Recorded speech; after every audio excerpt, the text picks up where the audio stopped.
오늘 내가 여러분에게 들려줄 이야기는 한국 대구시에서 일어난 사건입니다. 대구는 산으로 둘러싸인 분지 지역에 위치해 있으며 서쪽에는 해발 299.1m 높이의 와룡산이 있습니다. 이 산은 누워있는 용과 닮은 모습 때문에 과룡산이라는 이름을 갖게 되었습니다. 산 정상에는 전망대가 있어 대구시의 아름다운 전경을 감상할 수 있습니다. 산길이 그렇게 어렵지 않기 때문에 명절이 되면 많은 사람들이 이곳에 등산하러 오곤 합니다. 이 산에서 한국 전체를 충격에 빠뜨린 사건이 발생했습니다.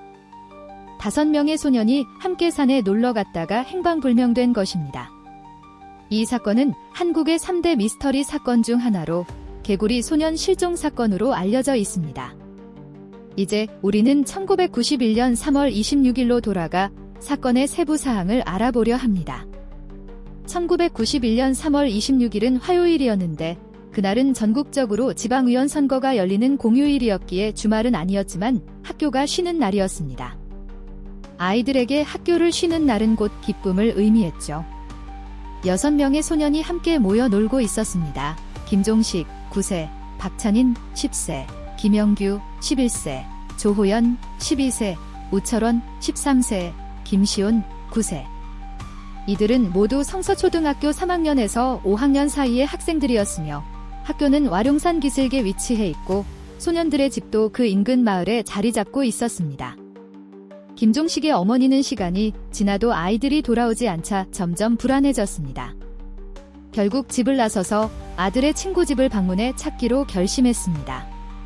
가는 길에 많은 사람들이 모여서 이야기를 나누고 있는 모습을 보았습니다.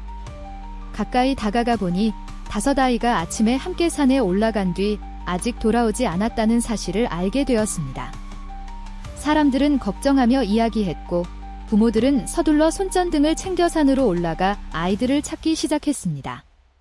그들은 아이들의 이름을 부르며 산을 수색했지만 아무런 응답을 받지 못했습니다. 오랫동안 찾았지만 아이들의 모습은 보이지 않았습니다. 오후 7시 50분경 부모들은 어쩔 수 없이 산을 내려와 경찰서에 사건을 신고했습니다. 경찰은 상황을 파악한 후 즉각적인 수색에 나서지 않았습니다. 그날은 전국적으로 지방의원 선거가 진행 중이어서 경찰 인력이 각지에 배치되어 질서를 유지하고 있었기 때문입니다. 게다가 실종된 시간이 24시간이 지나지 않았다는 이유로 당직 경찰관은 부모들에게 너무 걱정하지 말라고 말하며 아이들이 곧 돌아올 거라고 설명했습니다. 경찰이 아무런 조치를 취하지 않자 부모들은 포기하지 않고 다시 산으로 올라가 아이들을 찾기 시작했습니다. 일부 이웃 주민들도 자발적으로 수색에 동참했습니다. 불행히도 그날 밤 비가 내려 수색 작업이 더욱 어려워졌습니다. 사람들은 우비를 입고 손전등을 들고 와룡산 곳곳을 비추며 새벽 3시까지 수색을 이어갔지만 모두 지쳐 결국 집으로 돌아갔습니다. 다음 날 경찰과 군인 포함 총 300명이 넘는 인원이 와룡산에서 수색 작업에 투입되었습니다. 오후에는 헬리콥터까지 동원되었지만 5소년의 행방은 여전히 묘연했습니다. 그와 동시에 경찰은 산 근처 주민들을 대상으로 탐문 조사에 나섰습니다. 그 과정에서 몇몇 목격자의 증언이 수집되었습니다. 실종된 5소년 중 1명인 조호연의 형은 그날 아침 9시경 자전거를 타고 집으로 가던 길에 동생과 4명의 친구들이 산으로 올라가는 것을 목격했다고 경찰에 증언했습니다. 그는 동생에게 어디 가냐고 물었고 동생은 웃으며 도룡뇽아를 찾으러 간다고 대답했습니다. 형은 동생에게 점심시간까지는 집에 돌아오라고 당부한 뒤 떠났다고 했습니다. 또 1명의 여성은 같은 날 아침 9시 30분경 투표를 마치고 집으로 돌아오던 중 5아이들이 상자와 막대를 들고 산 쪽으로 즐겁게 걸어가는 모습을 보았다고 경찰에 말했습니다. 그녀는 아이들이 집에 돌아가서 밥을 먹을 시간이 있는지 이야기를 나누는 것을 들었다고 했습니다. 당시 그녀는 집으로 서둘러야 했기에 아이들을 자세히 관찰하지는 않았다고 합니다. 훈승훈이라는 남학생이 경찰에 진술하기를 그와 5명의 피해자 모두 성서체육학교 학생이라고 했습니다. 그러나 그날은 5 친구들을 보지 못했다고 했습니다. 그날 아침 훈승훈은 몇몇 친구들과 함께 와룡산에 올라 도룡뇽아를 찾으러 갔고 오전 11시 30분쯤 산에 있는 묘지 부근에서 갑자기 멀리서 날카로운 비명소리를 들었습니다. 약 10초 후에 또 한 번의 비명소리가 들렸습니다. 총 2번의 비명이었으며 그 소리는 놀이 중에 지르는 비명과는 달리 무서운 느낌이었다고 합니다. 너무 놀란 훈승구는 비명의 출처를 찾지 않고 서둘러 자리를 떠났습니다. 그의 부모는 그 비명이 아이들이 공격을 당한 후 구조를 요청한 소리일 수 있다고 추측했습니다. 하지만 경찰은 이 단서를 깊이 조사하지 않았습니다. 왜냐하면 또 다른 목격자는 그날 낮 12시쯤 산 입구 근처에서 5 아이들을 봤다고 증언했기 때문입니다. 경찰은 비명이 산에 있는 새나 야생동물 때문일 가능성이 있다고 판단했습니다. 또한 다른 목격자들의 증언도 있었습니다. 예를 들어 한 42세 주민은 오후 4시 30분경 5 아이들이 마을 근처의 연못에서 놀고 있는 것을 보았다고 했습니다. 하지만 모든 목격자의 진술은 개인의 기억에 의존하고 있어 오차가 있을 수 있습니다. 이와 같은 잘못된 정보는 경찰의 판단에 큰 영향을 미칠 수 있습니다. 경찰은 아이들이 가족과 갈등을 빚어 집을 나갔다가 길을 잃었을 가능성도 의심했습니다. 그러나 부모들은 이를 부인하며 가정 내에서 갈등이 없었고 아이들이 갑작스럽게 집을 나갈 이유가 없다고 주장했습니다. 5 아이들 중 가장 나이가 많은 우철호는 13세, 가장 어린 김종식은 9세로 이런 연령대의 아이들이 집을 나가려 했다기엔 믿기 어렵다고 했습니다. 이후 경찰은 사건을 아는 사람이 범행을 저질렀을 가능성도 조사했으나 피해자 가족들 모두 이웃과 사이좋게 지내왔으며 원한을 가질 만한 사람이 없었다고 확인했습니다. 그렇다고 하더라도 무고한 아이들에게 해를 가할 이유는 없다고 판단했습니다. 그 후 경찰은 아이들이 납치되었을 가능성을 의심했습니다. 사건 발생 3일 후인 3월 29일, 김종식의 아버지와 삼촌에게 낯선 사람이 전화를 걸어왔습니다.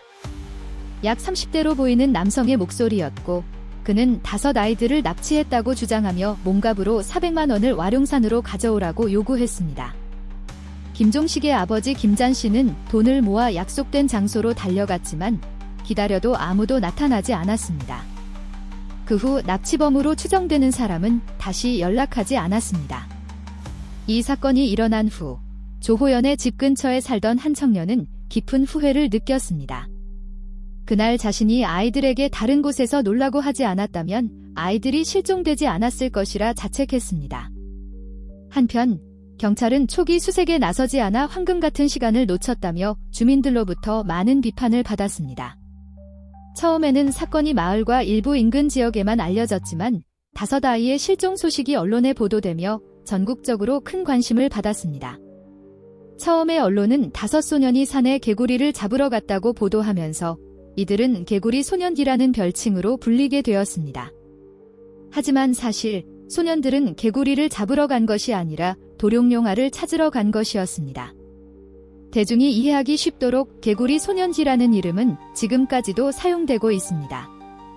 사건이 발생한 지 6일 후인 4월 1일, 소년들의 부모들은 아이들의 행방을 알리기 위해 5만 장의 전단지를 제작해 대구 시내의 기차역, 버스 정류장 등 사람들이 많이 모이는 곳에 배포했습니다.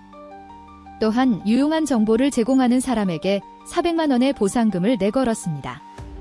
사건이 점점 심각해지면서 당시 한국 대통령이었던 노태우 대통령에게까지 보고되었고 대통령은 사건에 큰 관심을 보이며 경찰에게 수사에 전력을 다할 것을 지시했습니다. 대통령의 특별 지시에 따라 경찰과 군대는 와룡산과 그 인근 지역을 샅샅이 수색했습니다. 산 근처에 저수지가 하나 있었는데 이곳에서 과거에 어린아이가 익사한 사건이 있었기 때문에 사람들은 개구리 소년들이 산에서 놀다가 저수지로 갔을 가능성을 제기했습니다. 이 가설을 확인하기 위해 구조대는 저수지의 물을 모두 퍼냈지만 아무런 흔적도 찾을 수 없었습니다. 사건이 점점 대중의 관심을 받으면서 소년들 가족의 전화번호가 외부에 유출되었습니다. 이에 경찰은 가족들의 전화선에 도청 장치를 설치했습니다.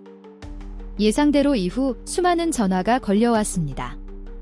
전화를 받으면 아이들의 목소리처럼 들리다가 곧 끊어지는 경우가 많았습니다. 경찰은 대부분의 전화가 장난 전화라고 결론을 내렸지만 진짜 범인이 전화를 걸었을 가능성도 배제할 수는 없었습니다. 1992년 8월, 경찰은 한 남성으로부터 전화를 받았습니다.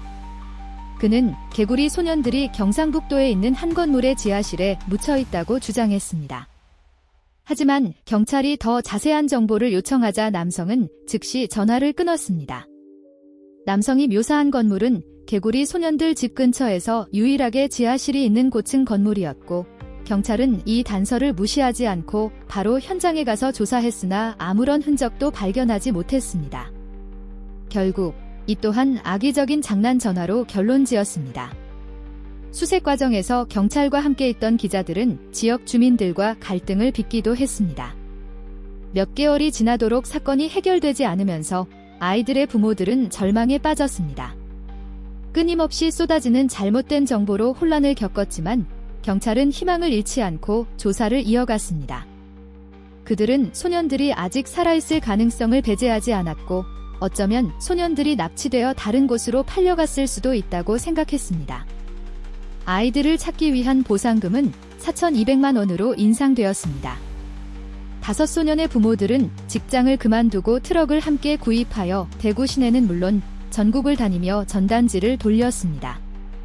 몇몇 기업들은 자발적으로 소년들의 사진을 전화카드, 식품 포장 등에 인쇄하여 배포하는 데 도움을 주었습니다. 심지어 텔레비전 실종자 찾기 광고에도 소년들의 사진이 등장했고, 대형 열기구에도 5소년의 얼굴이 실렸습니다. 11월까지 경찰은 약 1,000통의 전화를 받았지만 대부분이 허위 정보였습니다. 1992년 11월, 사건이 발생한 지 1년 반 후, 이 사건을 모티브로 한 영화 별표 돌아와요 개구리 소년 별표 2 개봉되며 사건은 다시 한번 한국 전역을 충격에 빠뜨렸고, 모든 이들의 화제거리로 떠올랐습니다. 사건이 오랜 시간 동안 미궁에 빠지면서 수많은 소문이 퍼지기 시작했습니다. 누군가는 소년들이 북한의 간첩에게 납치되었다고 주장했으며, 또 다른 사람들은 한센병 환자들이 병 치료를 위해 소년들을 납치했다고도 했습니다. 터무니없게 들리긴 하지만 경찰은 이러한 가설들 또한 조사했으나 별다른 단서를 얻지 못했습니다. 조사 과정에서 한센병 환자들과의 충돌이 발생하기도 했습니다. 그 외에도 더욱 황당한 소문이 퍼졌는데, 예를 들어 소년들이 사실 인간이 아니며 그들의 실종은 외계인에게 납치되었기 때문이라는 주장이 있었습니다. 장기적인 수색 작전 동안 군대를 포함한 약 32만 명의 사람들이 수색에 참여했습니다. 1995년 사건 발생 후 4년이 지난 후, 경찰은 컴퓨터로 소년들이 성인이 되었을 때의 모습을 예측하여 전단지에 인쇄했습니다. 200만 장 이상의 전단지가 배포되었지만 여전히 대부분의 제보는 허위였습니다. 절망에 빠진 경찰은 무속인에게까지 도움을 요청하기도 했습니다. 시간이 흐르면서 실종 사건은 점차 잊혀져 갔고, 소년들의 부모들도 생계를 위해 다시 일터로 돌아가야만 했습니다. 1996년 1월, 한국과학기술연구원의 범죄심리학자인 김권 교수는 갑자기 충격적인 주장을 했습니다. 그는 김정식 소년의 아버지인 김철 씨가 5소년을 살해했으며 아이들의 시신이 그의 집에 묻혀 있다고 밝혔습니다. 김철 씨는 갑작스러운 혐의 제기에 대해 매우 분노하며 자신이 자식들에게 그런 잔인한 일을 할 수 없다고 강력히 주장했습니다. 한국과학기술원은 한국에서 상위 5위에 드는 연구 중심의 국립대학으로 기관의 명성을 고려해 경찰은 김 교수의 말을 믿었습니다. 김철 씨는 깊은 슬픔과 분노 속에서도 자신의 결백을 입증하기 위해 경찰이 자신의 집을 발굴하는 것을 어쩔 수 없이 동의했습니다. 1996년 1월, 김 교수의 지시에 따라 경찰은 김철 씨의 집을 파헤치기 시작했습니다.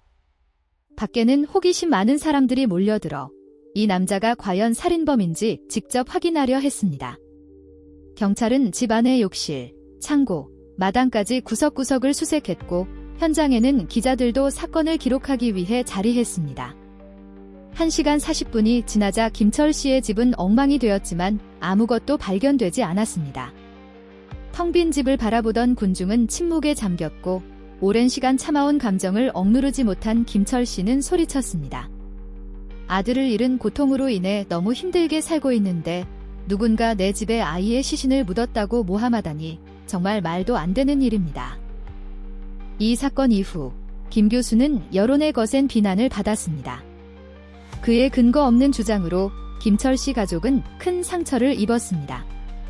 이후 김 교수는 한국과학기술원에서 해임되고 명예훼손 혐의로 기소되었습니다. 그러나 그는 자신의 주장을 고수하며 아이들은 산에 가지 않았다라는 제목의 책까지 출간했습니다. 명예가 회복되었음에도 불구하고 김철 씨는 이 사건으로 인해 정신적으로 크게 무너졌습니다. 그는 술에 빠져들었고 2001년 10월 간암으로 세상을 떠났습니다. 원래 그는 건강한 체질에 젊었을 때 운동도 했지만 아들을 잃은 고통과 술에 의지하는 생활이 그의 건강을 망가뜨렸습니다. 죽기 전까지도 사랑하는 아들을 다시 만나지 못했습니다. 2002년 9월 사건이 발생한 지 11년 반이 지난 후 마침내 새로운 진전이 있었습니다. 9월 26일 경찰은 60세 남성으로부터 제보 전화를 받았습니다. 이 남성은 광동산에서 밤을 줍기 위해 등산 중 길가에 있는 흙과 나뭇잎을 등산봉으로 휘젓다가 중턱에서 흙에 묻힌 옷과 같은 물체를 발견했다고 말했습니다. 궁금한 마음에 주변의 흙을 더 파헤쳤고 그곳에서 사람의 두개골을 발견했습니다. 사실 하루 전에도 경찰은 비슷한 제보 전화를 받았습니다. 제보자는 광동산에서 유골을 발견했다고 했습니다. 그러나 경찰은 그 지역을 이미 철저히 수색한 데다 수년간 이어진 장난 전화들 때문에 이번 전화도 또 하나의 악의적인 장난이라 여겨 무시했던 것입니다. 두 번째 전화를 받은 후 경찰은 주의를 기울이기 시작했습니다. 즉시 광동산으로 출동하여 신고자가 제공한 위치로 향했습니다. 얕은 구덩이에서 그들은 서로 포개어진 네 구의 유골을 발견했으며 뼈 위에는 커다란 돌이 얹어 있었습니다. 그곳에서 150m 떨어진 곳에서 다섯 번째 유골을 발견했으며 모두 미성년자의 유골로 확인되었습니다. 세 구의 유골 두개골에는 크고 작은 구멍이 있었고 땅에서 발견된 옷은 정상적으로 착용된 상태가 아니라 뼈와 분리되어 서로 묶여있는 상태였습니다. 시신은 완전히 부패했으나 가족들은 그날 실종 당시 아이들이 입고 있던 옷임을 확인했습니다. 10년이 넘는 세월 동안 부모들은 아이들이 살아있으며 단지 다른 곳에서 살고 있을 것이라는 희망을 품어왔습니다. 하지만 비보를 들은 그들은 슬픔에 잠겨 말문이 막혔습니다. 경찰은 사건 당일 밤 5 아이들이 산에서 놀다가 늦어져 길을 잃었고 서로 떨어지지 않기 위해 외투를 벗어 하나로 묶어 손을 잡았을 가능성을 제시했습니다. 날이 어두워지며 기온이 떨어지자 서로를 의지해 몸을 녹였을 것이며 그 후 날카로운 물체에 부딪혀 의식을 잃었을 수도 있다는 추측이었습니다. 하지만 이 가설은 피해자 가족들의 동의를 얻지 못했습니다. 아이들의 집이 광동산 바로 아래에 위치해 있었고 그들은 산에 자주 올라가 익숙한 장소였습니다. 더구나 이 산은 낮은 산으로 밤이 되어도 산 아래 집에서 나오는 불빛이 잘 보일 정도였습니다. 시신이 발견된 위치는 아이들의 집에서 약 3km, 가장 가까운 마을과는 500m밖에 떨어지지 않았기 때문에 길을 잃을 리가 없다는 것이 가족들의 주장입니다. 현장 근처에서 경찰은 10발 이상의 탄두와 탄피를 발견했습니다. 실제로 광동산 근처에는 제55병여단 이사단의 사격장이 있어 경찰은 아이들이 유탄에 맞아 사망했을 가능성을 의심했습니다. 그러나 이 가설 역시 금세 부정되었습니다. 실수로 인해 5명이 동시에 유탄에 맞을 가능성은 거의 없었기 때문입니다. 게다가 누군가가 총기를 임의로 사용했다 해도 총성을 알아채지 못할 수는 없었을 것입니다. 경찰은 피해자들의 두개골에 함몰된 자국이 총상과 일치하지 않는다는 사실을 확인했습니다. 아마도 발견된 탄두는 아이들이 길에서 주워온 것일 가능성이 컸습니다. 경찰이 현장을 발굴하는 과정은 언론에 의해 보도되었고 대중의 강한 비판을 받았습니다. 대중은 경찰이 너무 서두르며 현장 보존에 신경 쓰지 않고 비전문적으로 행동했다고 지적했습니다. 국가 지원을 받아 발굴 작업을 진행하고 나서 유골을 함부로 봉투에 담은 행위는 특히 비난을 받았습니다. 경찰은 한 구의 유골만 검사한 뒤 실종과 저체온 증이 쌓인이라고 성급히 결론지었습니다. 이후 공포국립대학교 법의학팀이 부검을 실시했습니다. 그 결과 박찬인과 조호정의 유골에는 명확한 외상이 없어 사망 원인을 확인할 수 없었습니다. 나머지 3명인 권, 김동식, 김종익에서는 두개골에 다수의 상처, 골절, 그리고 구멍이 발견되었습니다. 김동식은 왼팔뼈가 부러져 있었고 5 희생자 중 가장 나이가 많았던 우철원은 몸에 무려 25곳의 부상을 입었습니다. 희생자들의 정확한 사망 시점은 확인할 수 없었지만 실종 당일에 사망했을 가능성이 높았습니다. 법의학팀은 5명의 아이들이 살해당했다는 결론을 내렸습니다. 여러 차례 실험 끝에 마침내 피해자들의 두개골 상처와 유사한 상처를 만들 수 있는 흉기를 찾아냈습니다. 그 흉기는 한쪽은 뾰족하고 다른 한쪽은 평평한 모양의 도구로 납땜을 긁어내는 데 사용되는 도구였습니다. 이 도구는 널리 사용되지는 않지만 용접공들에게는 필수적인 도구였습니다. 그러나 이러한 단서만으로 범인을 찾아내는 것은 매우 어려웠습니다. 경찰은 수집된 단서를 토대로 사건의 전개 과정을 다음과 같이 추정했습니다. 5명의 아이들이 광동산으로 놀러 갔다가 이후 숲으로 흩어졌다는 것입니다. 증거를 찾던 중 갑자기 낯선 사람의 습격을 받은 2사람. 그룹 내 최고령 우철원 13, 이 살인마에게 반격을 가해 가장 심각한 부상을 입었다. 김종식은 도망쳤으나 가해자에게 붙잡혀 뒤에서 그를 붙잡고 공기를 이용해 김동식을 강타했다. 본능적으로 왼손을 들어 막아섰지만 가해자는 곧바로 그 기회를 이용해 소년의 머리를 세게 내리쳐 쓰러지게 만들었다. 김영규도 도망치려다 몸싸움을 하던 중 소년의 소매와 옷깃이 찢어졌다. 결국 그는 가해자에게 머리를 맞고 쓰러졌다. 세 소년이 죽은 뒤 가해자는 박찬인과 조호연을 조종했다. 도망가는 것을 막기 위해 아이들의 옷을 벗기고 밧줄로 묶어 목을 졸라 죽여 2 소년의 뼈에 흔적이 남지 않게 했습니다. 범행 후 범인은 5 아이들이 더 이상 움직이지 않자 시신을 구덩이에 묻고 그 위에 큰 돌을 얹어 놓았습니다. 이는 피해자들이 다시 일어나지 못하게 하거나 장소를 표시하기 위한 것일 수 있습니다. 사건을 저지른 뒤 범인은 다시 광동산에 올랐거나 혹은 그 근처에 살고 있는 주민일 가능성이 있습니다. 범인의 행동은 계획성과 충동성을 동시에 지닌 것으로 보입니다. 계획적인 부분은 흔치 않은 도구를 사용했다는 점에서 드러납니다. 이 도구는 주로 건설 현장이나 공장에서 쓰이는 망치로 추정되며 평소에 쉽게 소지하지 않기 때문에 범인이 범행을 미리 준비했을 가능성을 시사합니다. 그러나 충동적인 측면도 있습니다. 5 아이들은 그날 아침 즉흥적으로 산에 가기로 결정했기 때문에 범인이 특정인을 노린 것 같지는 않습니다.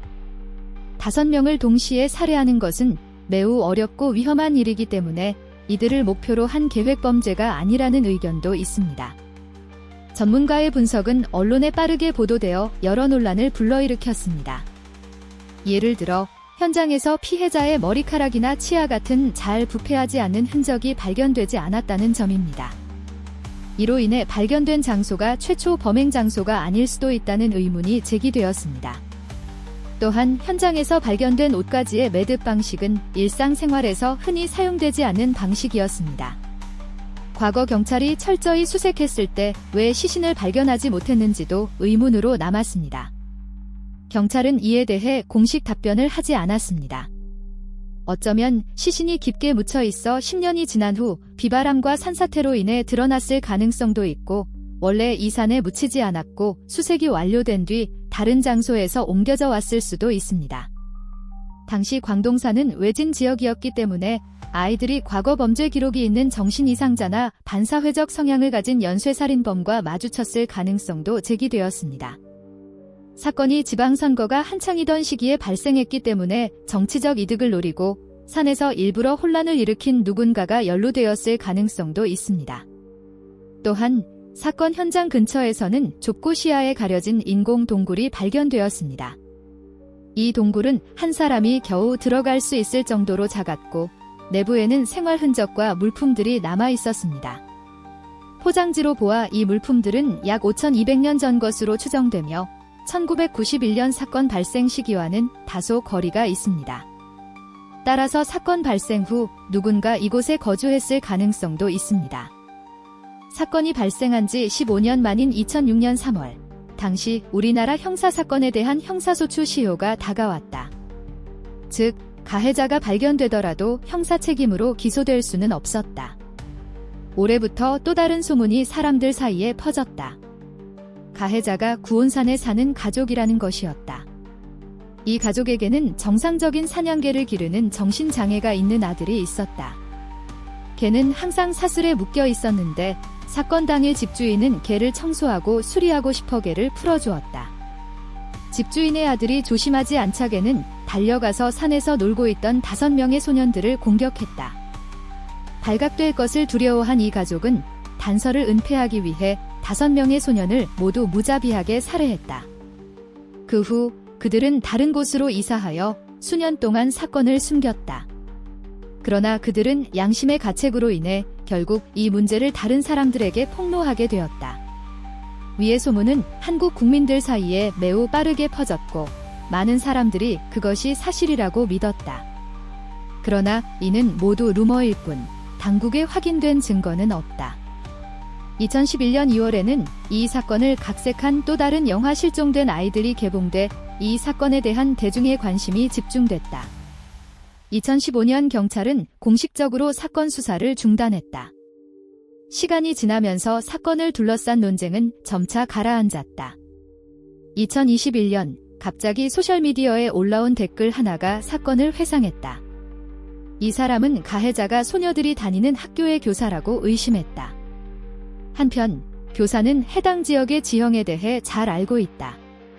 반면 당시 사회적 맥락에서는 교사가 학생들을 가르치기 위해 채찍을 사용하는 것이 일반적이었다. 그러므로 교사는 아이들을 쉽게 통제할 수 있다. 이후 일부 기자들이 조사와 검증을 거쳐 이 이론은 전혀 근거가 없다는 결론을 내렸다. 1년 후 소셜 네트워크에 또 다른 게시물이 올라왔다. 글쓴이는 사건에 사용된 무기는 통치자였으며 가해자는 인근 학교에 다니던 고등학생이었다고 밝혔다.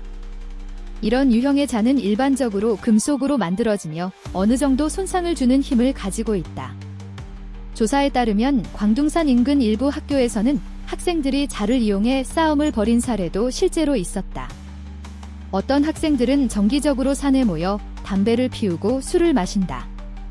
그러므로 이 사람은 5명의 소녀들이 한 무리의 장난꾸러기 학생들에게 공격을 당했을 수도 있다고 생각했다. 그러나 이 가설은 많은 논란을 불러일으키기도 했다. 피해자들의 두개골에 난 상처는 자에 의한 상처와 모양이 비슷했지만 그런 상처가 생겼다면 자의 길이가 30cm가 넘었을 것이라는 주장이 제기되었다. 이런 종류의 잔은 부피가 크고 휴대하기 어려울 뿐만 아니라 눈에 띄기 쉽기 때문에 그럴 가능성은 매우 낮다. 소년 실종 사건은 한국인들의 마음속에 강박관념으로 자리 잡았다. 이번 사건은 보안과 질서의 허점을 드러내며 아동보호 메커니즘에 대한 경각심을 불러일으켰다. 많은 부모들은 자녀들도 같은 위험에 직면할까 봐 두려움 속에 살아야 했다. 대한민국을 충격에 빠뜨린 3가지 미스터리 사건은 화성 연쇄살인 사건, 이홍호 유괴 살인 사건, 소년 실종 사건이다.